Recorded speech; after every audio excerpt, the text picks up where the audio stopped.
President, may we recognize a distinguished colleague from Tarlac and Pampanga, no other than Senator Rodante Marcoleta, Mr. President. Senator Rodante Marcoleta is recognized.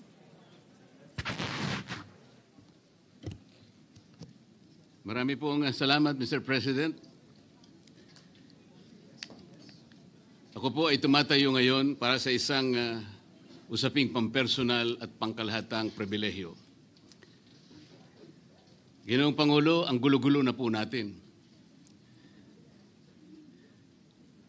Ito pong huling pagdinig sa Blue Ribbon Committee na kung saan ay lumabas po ang isang testigo na nagngangalang Master Sergeant Orly Gutesa. Ako po ay nabansagan na kulang po sa kortesiya.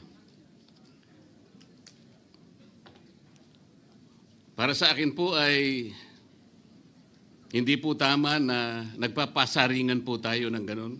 Iisa po ang ating layunin. Hindi po tayo magkakalaban sa layunin na matuntun po natin ang pinaka-problema kung bakit nasadlag po ang ating bansa sa ganitong kalagayan.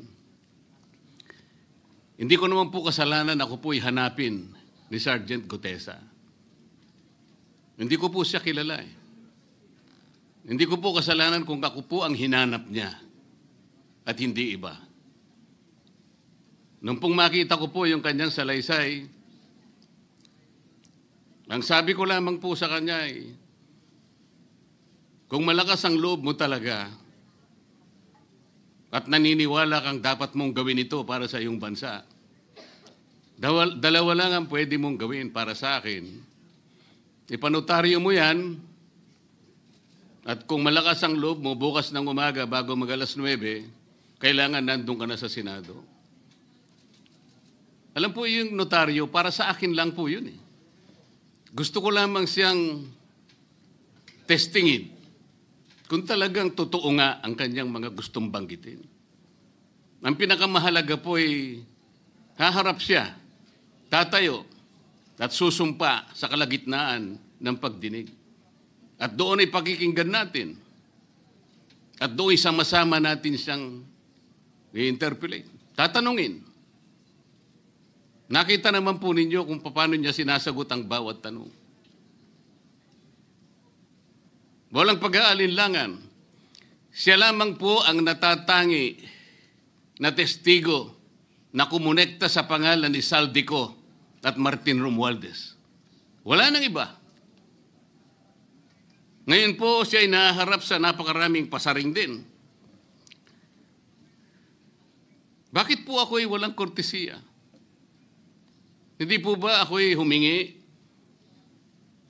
ng panahon sapagkat hindi ko naman po alam kung talagang darating siya nung araw na yon, kaya hindi na po ako nagsabi. Gusto ko talagang paniwala ang darating siya. Dumating nga po siya, kaya ako siya inilabas. Pero kung pag-uusapan po ay kortesiya, balikan po natin ang mga nangyari. Nung ako po ay chairman pa ng Blue Ribbon Committee, nagkaroon po ng pagdinig. Unang pagdinig ay August 19, 2025. Isang araw bago po nagkaroon ng pagdinig ang Blue Ribbon Committee, ang ating pong kasama, si Senator Lacson, ay nagkaroon po ng posting. Sa Twitter po yata ito, hindi po ako sanay dito eh. Babasahin ko po, August 20, 2025. The Senate Blue Ribbon Committee hearing yesterday is akin to the cart going ahead of the horse. Had the cart waited one day, it would not have missed the details of the truth about the many substandard ghost projects and more that will be exposed in my privileged speech today. Yun po ba ay courtesy din? Sa akin pong palagay, hindi dapat po nagkaroon ng ganitong pagpapasaring. Alam ko po ba kung sino-sino ang tatayo para mag-deliver ng privilege speech? Matagal ko na pong sinabi noon kung kailan po ang pagdinig. Wala po akong itinago. Ngunit kung sasabihin na kung naghintay kami ng isang araw, ay mas marami pa sanang mga detalye at katotohanan ang naihayag.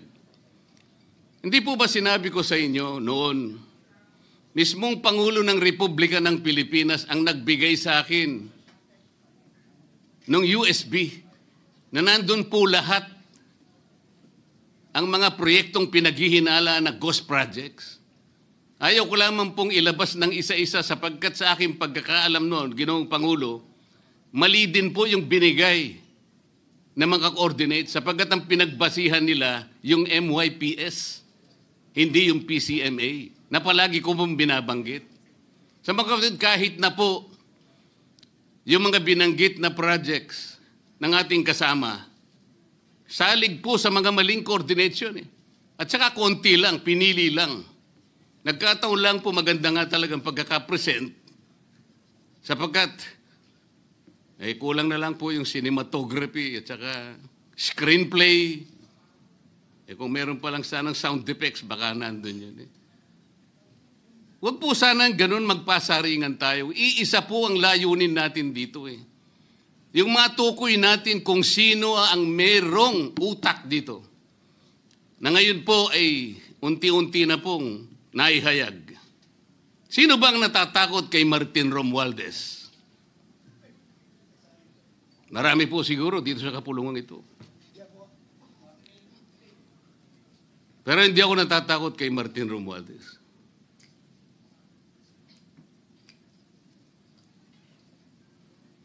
Ngayon po, kino-question po yung notarization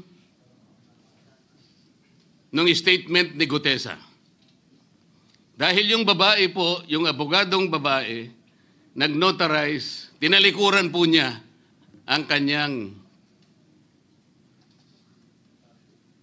yung kanyang signature, yung kanyang pirma. Nandyan po ba yung assistant natin para ipakita po natin? Ayan po yung huling bahagi ng dokumentong ninotaryo doon sa opisina ng abogadang babae na ngayon ay tinatalikuran niya ang kanyang pirma.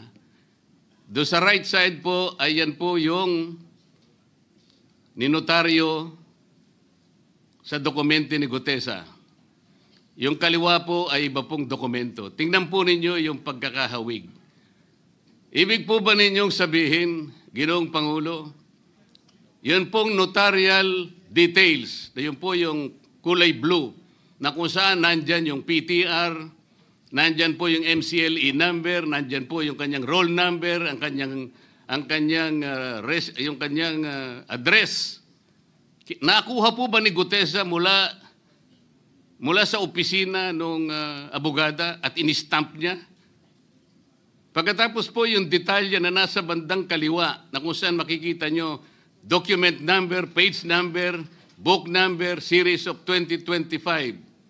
Makukuha po ba ni Gutesa mula sa libro, mula sa notarial register ng abogado?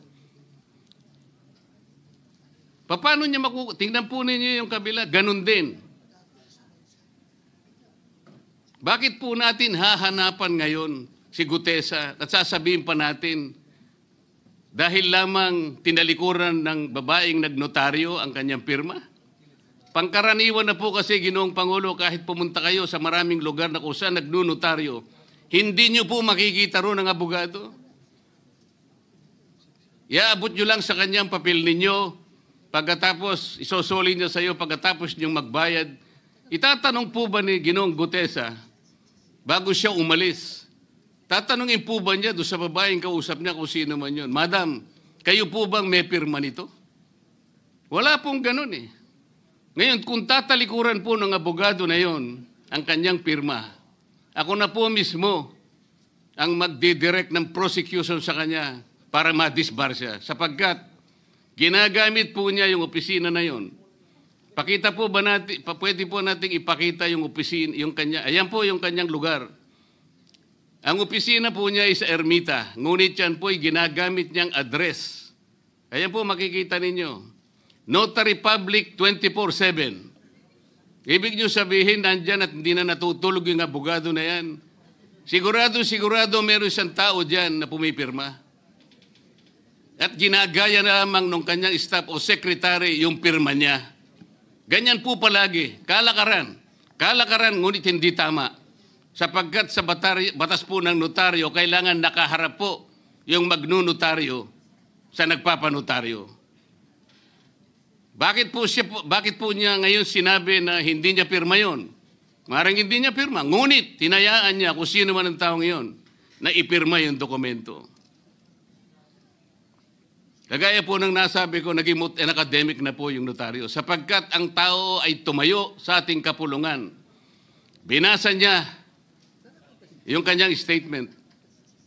Yung mga bayarang media nga po, sinasabi pa kino-coach ko pa Bakit ko po siya sinabihan na dahan-dahan siya? Dahil po nung panahon na binabasa niya na yung kanyang statement, sinusundan po namin yung kanyang binabasa. Binigyan ko po ng kopya ang chairman ng Blue Ribbon Committee. Binigyan ko ng kopya ang ating Senate President at yung aking katabi si Senator Gatchalian dahil 4 lamang pong original ang meron kami. Yung binabasa pala niya ay Xerox copy kaya may naputol sa baba. Gusto ko lamang pong ma-record ng totohanan. Dahil doon sa umpisa po niya, merong isang linya po siyang nalaktawan. Alam po ito ng mga kasama natin na sinusundan po habang binabasa namin. Doon sa pangalawa po, 2 linya naman po ang nalaktawan niya. Kaya gusto ko lamang pong maging maayos ang pagre-record ng kanyang statement. Ano po sabi ng mga bayarang media? Hindi ko naman po nila lahat. Kaya ako po hindi nagpapa-interview sa kanila Alam ko po ang karakter ng ating media ngayon. Nakakaawa na po ang kalagayan. Binanggit na po ng dating Senate President ang nangyari do sa statement ni Diskaya. Siya ang kauna-unahang nagbigay ng statement na kung saan binanggit ang 17 congressmen. Ngunit nakakapagtaka. Hindi na po natin tinutuntun yung 17 na yon. Kagaya na nga sinabi ng Senate President, napupunta na, natutuon na yung pagtuntun sa mga kasama natin dito. Bakit po? Natatakot ba tayo kay Martin Romualdez? Siguro po, yung iba sa inyo natatakot. Ginoong Pangulo, naghalo na po ang balat sa tinalupan. Bakit po? Ngayon ko lamang po nakita sa pagdinig ng Blue Ribbon Committee. Nandun po yung Justice Secretary. Hindi pa po natin natatapos na pagtatanungin yung respondent, yung resource person, na tayo po ang merong legal and physical custody. Hindi ko maintindihan kung bakit dadalhin niya sa kanyang opisina at pagbalik niya, meron na siyang supplemental affidavit. Ano po ba itong nangyayari sa atin? Meron na ba tayong alituntunin? Meron na ba tayong agreement sa pagitan ng DOJ at ang pag-imbestigang ginagawa natin sa Blue Ribbon Committee? Hindi ko na po maintindihan kung ang Blue Ribbon Committee is the investigative arm of the Department of Justice. Ang sabi ko po nung nasa ikalimang pagdinig pa lang tayo, sapagkat nakikita ko na po ito, kaya po naghangad pa ako sa ating chairman no na sana'y paraanin niya ako, meron lang akong gustong isang guni muna at pag-usapan sana muna. Hindi naman po ako nabigyan ng pagkakataon kaya nagkaroon pa po ng konting sagutan doon. Ito po yung gusto ko sanang ayusin muna, pag-usapan muna natin. Lalong-lalo na po ang kaugnayan natin sa bagong tatag na ICI, Independent Commission on Infrastructure. Ano po bang ugnayan natin dito? Hindi po ba tayo mag-uusap muna? Hindi ba tayo gagawa ng regulasyon muna? Meron po tayong mga doktrinang isinasaalang-alang. Nasaan na po ang institutional boundaries? Nasaan na po ang separation of powers? Nasaan na po ang system of checks and balances? Di ba natin isasaalang-alang ito? Dadalawang tao lamang po ba ang mamamagitan sa pagitan ng mga institusyon na ito? At mawawala na po kami sa picture? Are we supposed to be kept in the dark, Mr. President? Yung po, kung mo ba sinabi ng ICI na isa sa kanilang mga poder, kapag ka nag-request po sila, makakakuha sila ng impormasyon sa House of Representatives, sa Senate, sa korte, sa sandigang bayan, at kahit sinong otoridad. Ibig ba sabihin wala na tayong opsyon na tumanggi? Kailangan po natin pag-usapan muna yun. Ang nangyayari po sabog-sabog na po eh. Baka nga yun ang isang dahilan kung bakit nag-resign po yung advisor na si Mayor Magalong ng Baguio. Yung pong mga pasaring, ito po yung nakakapagbigay sa atin ng hindi naman kailangang pag-aaway-away o pag-aalitan. Hindi po maganda sa ating panig ito. Tingnan lamang po natin yung interview sa DCMM ng ating kasamahan, chairman ng Blue Ribbon Committee, ng mga host ay si Victoria Tulad at si Christian Yosores noong September 28, 2025.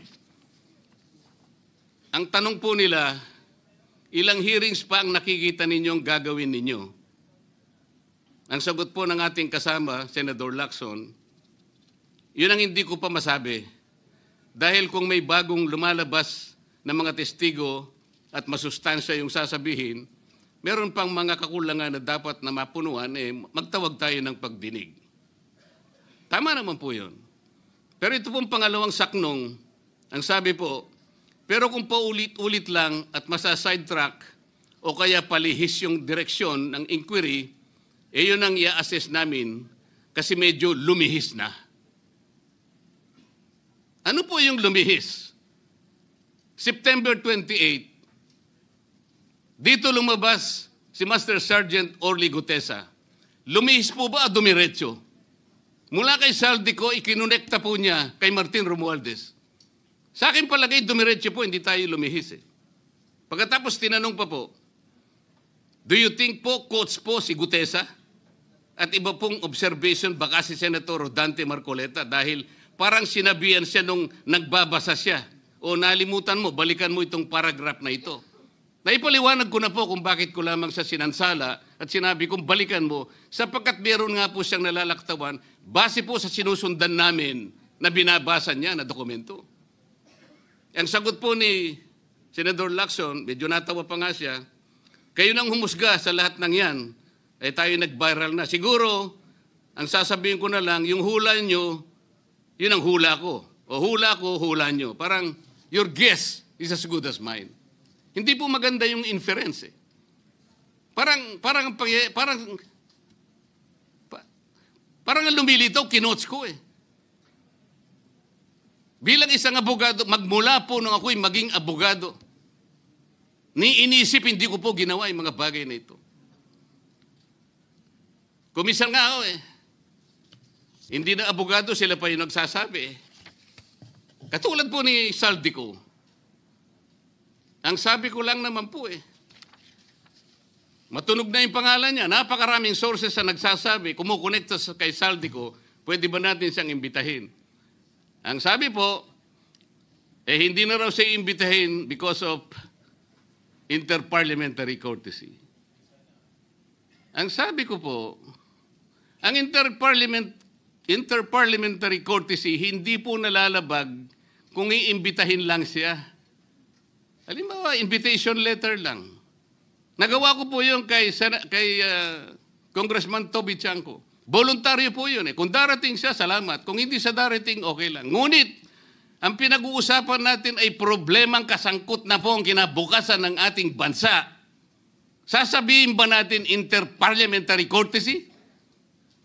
Nakikinig po ang buong bayan. Tatakpan po ba natin ng dahil sa interparliamentary courtesy? Nakasulat po ba sa bato yun? Absolute po ba yun? Yun po yung aking ikinasasama ng loob eh. Hindi po tayo dapat mag-away-away. Iisa po ang ating layunin. Ang ating bansa ang pinaka-importante sa ating lahat. Bakit po kinakailangang ilihis natin? Bakit po tayo gagawa ng paraan para pagtakpan po natin ang hindi dapat pagtakpan?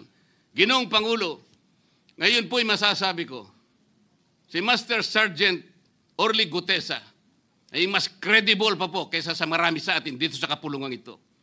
Si Master Sergeant Orly Gutesa, mas matapang kaysa sa mas marami dito sa ating kapulungan.